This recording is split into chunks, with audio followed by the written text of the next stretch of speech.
Hablando de ese pasaporte COVID para la hostelería que propone el Ayuntamiento de Zaragoza al Gobierno de Aragón, y todo esto se conocía al hilo de conocer ese estudio de medición de CO2 en la propia hostelería. Vamos a hablar con el autor de ese estudio, con Javier Ballester. ¿A qué conclusiones se ha llegado? ¿Cumplen los locales zaragozanos o restaurantes y bares con esa medición de CO2? Hola, buenos días.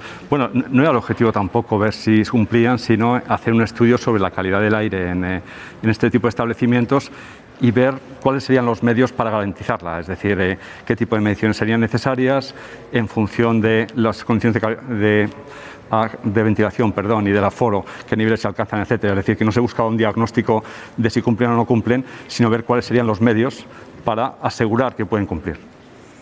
Esto creo que usted es partidario de no limitar los aforos dentro de la hostelería, sino de cambiar pues las medidas de ventilación dentro de los propios locales, ¿no? Es a lo que lleva este estudio. O sea, los aforos ahora mismo en el 30%, recordamos, en el interior de los bares, no son eficaces, según su estudio, si una debida ventilación que evite la concentración de CO2 en dichos locales. ¿Es así, Javier? Bueno, el tema realmente es complejo. Se trata al final de conseguir, con los conocimientos que se tienen, que el nivel de riesgo sea suficientemente bajo. Y para eso hay una serie de medidas preventivas.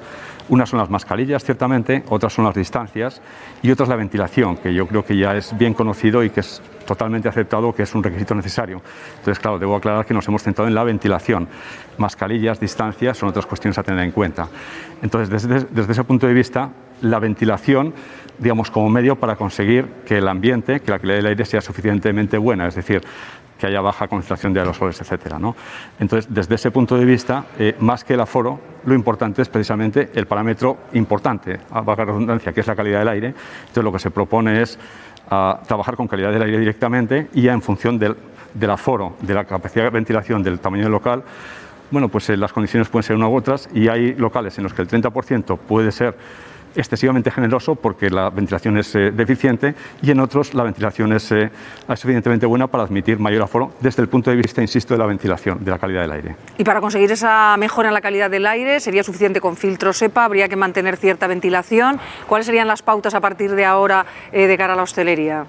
Porque esto es lo que marca también esa hoja de ruta para seguir luego en los propios locales. Bueno,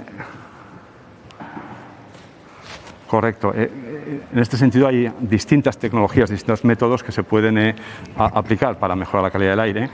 La primera, la recomendación general como medida más efectiva y accesible prácticamente en todos los lugares, es la ventilación con aire exterior.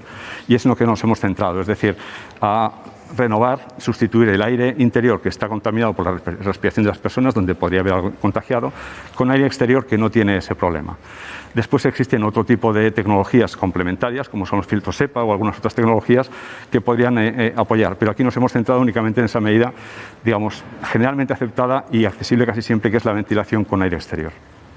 Y ya que le tenemos aquí como experto en ventilación, hemos estado hablando de varios estudios que hablan de teatro pandémico, todas esas medidas de desinfección que luego han demostrado que no son eficaces. ¿Usted va en esa línea también? ¿Es la ventilación importante, pero en otras medidas de desinfección que sobrarían en ese caso, Javier? Claro, en esto siempre hay que aplicar el principio de prudencia, ciertamente, pero la situación pues ha cambiado enormemente. Desde hace un año, donde poníamos la compra en cuarentena, los guantes eran omnipresentes, limpiábamos, lavábamos todo, etcétera. Desde entonces se ha avanzado mucho en el conocimiento. Ha habido, digamos, muchos estudios. Yo no soy experto, no soy microbiólogo, pero sí que intento entender lo que dicen los expertos y ya pues parece claro que no es una vía descartable. Sí que parece confirmado desde todos los estudios que se vienen haciendo que es una vía minoritaria, con lo cual pues debería de ocupar ese lugar, es decir, a dedicar nuestros esfuerzos y nuestra atención a las medidas de prevención más efectivas. Y limpiar absolutamente todas las superficies, pulverizar desinfectantes, no es muy efectivo, parece, y además entraña riesgos porque puede generar tóxicos que generan un problema donde no lo había, ¿no? Entonces se trata, digamos, de priorizar, y la transmisión aérea, ventilación, etcétera, pues es algo en lo que deberíamos de dedicar más esfuerzos, sin descuidar seguramente, pues, digamos, ciertamente lavado de manos, etcétera. Pues muchas gracias, Javier Ballester, catedrático de Mecánica de Fluidos, por habernos aclarado la importancia de la ventilación, sobre todo en el terreno de la hostelería.